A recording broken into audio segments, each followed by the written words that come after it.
In this video, we're going to talk about special angles in all four quadrants. We know our special angles come from our 30, 60, 90, and 45, 45, 90 triangles. We also have talked about reference angles and angles in standard position. So we are going to take our special angles 30, 60, and 90, or 30, 60, and 45, and talk about what other angles between 0 and 360 use the same reference angles.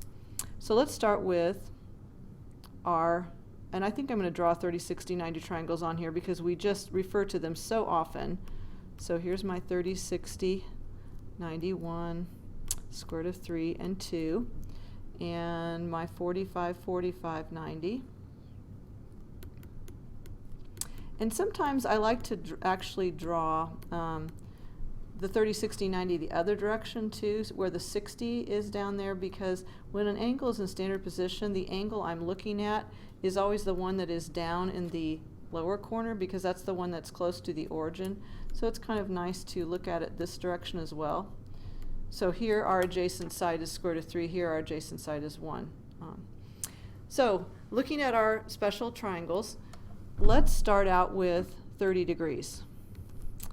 So if I were to draw my axis, and this would be 0 degrees and 90 degrees and 180 degrees and 270. And just a reminder that this would be quadrant 1. And I guess I need to move that 30 somewhere else. 30 degrees is what I'm talking about here. And here would be quadrant 2 and quadrant 3 and quadrant 4. So in quadrant 1, obviously my 30-degree angle is just my 30-degree angle. And if I were to draw a reference triangle, it would look like that. It would just be a 30-degree angle. If I were in quadrant 2, though, what angle would have a 30-degree reference triangle? That angle would be an angle that's 30 degrees less than 180. So that angle here would be 150. And I think I'll write it over here too, just show us 150. Because I'm not going to be able to fit them all in the middle like I'm doing. Now if I were to start at 0 and measure around into quadrant 3 and find an angle that had a 30-degree reference angle, so if this were my 30-degree angle, that's 30 more than 180. So this is going all the way around to here. That's the angle 210, 180 plus 30. And then if I go into quadrant 4 and I have a 30-degree reference angle, then I'm saying I'm almost to 360, but not quite. I'm 30 degrees short of that. I would be at 330 degrees. Now what's interesting about these four angles, 30, 150, 210, and 330, since they all have the same reference angle, their trig values are all very closely related. So here my two sides would be 1 and 1, and my opposite sides in quadrants 3 and 4 would be -1.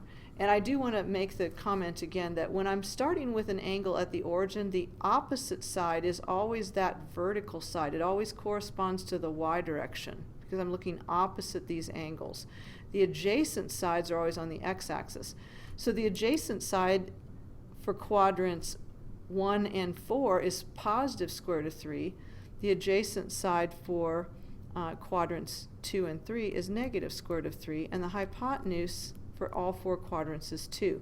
Now you might say, and I'm going to make that look more like negative square root of 3 because it's really hard to run the negative sign into the radical. Okay. You might say, why is the hypotenuse always positive 2? Isn't it negative sometimes? I just want you to remember that the hypotenuse is always positive. For those of you who might want to know why it's always positive, think about the fact that the x-axis is distinctly positive when we go to the right and negative when we go to the left, and the y value is positive when we go up from the x-axis and negative when we go down from the x-axis. But this is a diagonal direction. The diagonal direction really isn't measured using the x and y coordinate system.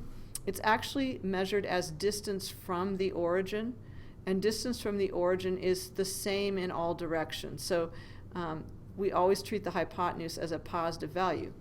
So if I want to compare some values, so let's say cosine of 30.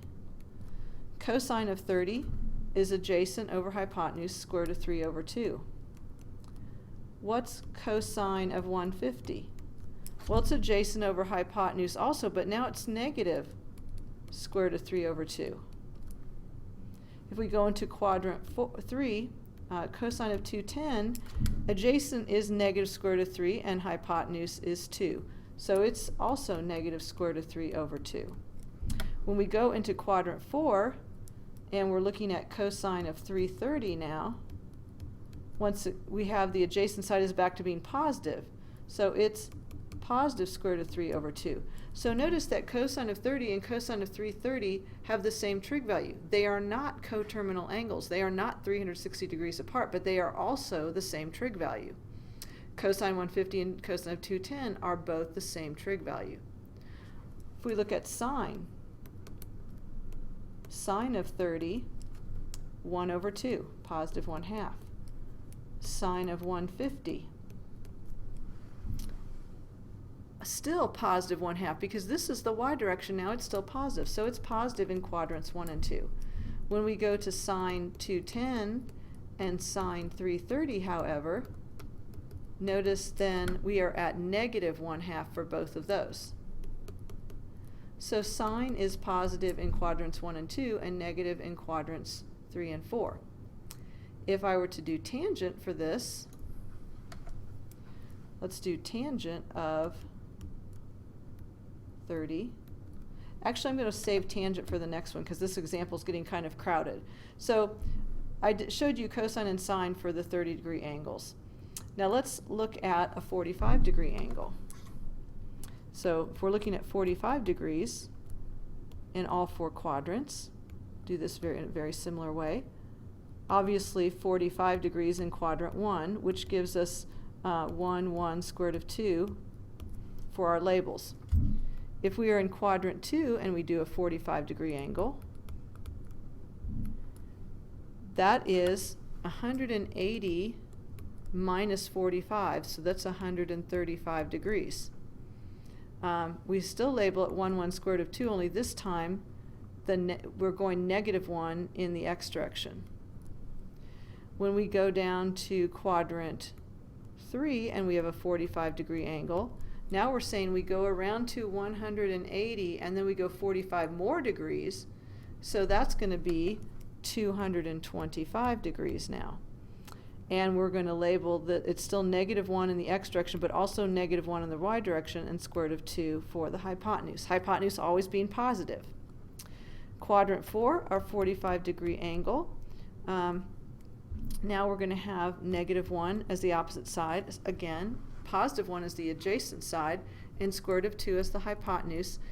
This is 45 degrees less than 360. So 360 minus 45, 315 degrees. So let's look at tangent for this. Tangent of 45 degrees is 1 over 1, which is 1. Tangent of 135, opposite over adjacent, 1 over negative 1, which is negative 1. Tangent of 225, now both the opposite and the adjacent sides are negative. Negative 1 divided by negative 1, which is positive 1. And tangent of 315 is negative 1 over 1, which is negative 1. So notice that tangent of 45 and tangent of 225 are the same trig value, and tangent of 135 and tangent of 315 are the same trig value. So there are 2 places where tangent is positive and 2 places where tangent is negative. Same with sine and cosine that we observed earlier. Let's do the last group of angles is our 60-degree reference angles. So if we have a 60-degree reference angle, what 4 angles does that correspond with? So in quadrant 1, and notice 60 is 2/3 of the way from 0 to 90, so I'm drawing it a fairly high angle here.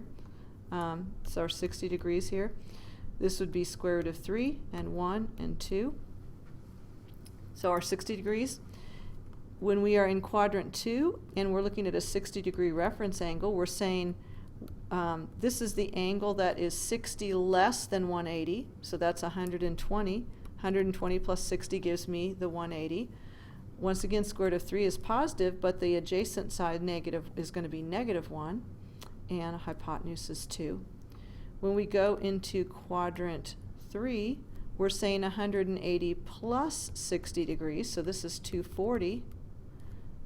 This would be negative square root of 3. I think I'm going to move that -1 and make it a little bit easier to see what I'm writing here. So this is 60, this is 60, -1 here on the adjacent side. When we go down to quadrant 4, still a 60-degree angle. And now we're saying all the way around is 360. 60 less than that is 300. So 300 plus another 60 gets me up to 360. This would be negative square root of 2. Oh, I forgot to put the hypotenuse on quadrant 3 and quadrant 4. So if I wanted to do my trig values here, I'm not going to go through all of them, but for example, I'm having trouble with my cursor moving around here. Let's see if I can get it there. Tangent of 60 would be square root of 3 over 1. Tangent of 120 would be square root of 3 over -1. Tangent of 240 would be negative square root of 3 over -1, which would be positive square root of 3. Tangent of 300 would be negative square root of 3 over 1, which would be negative square root of 3. So once again, you can draw the triangles, and you use the reference angle to figure out to label the sides, and just remember some are positive and some are negative. This is how you're going to find the trig values for special angles in all 4 quadrants.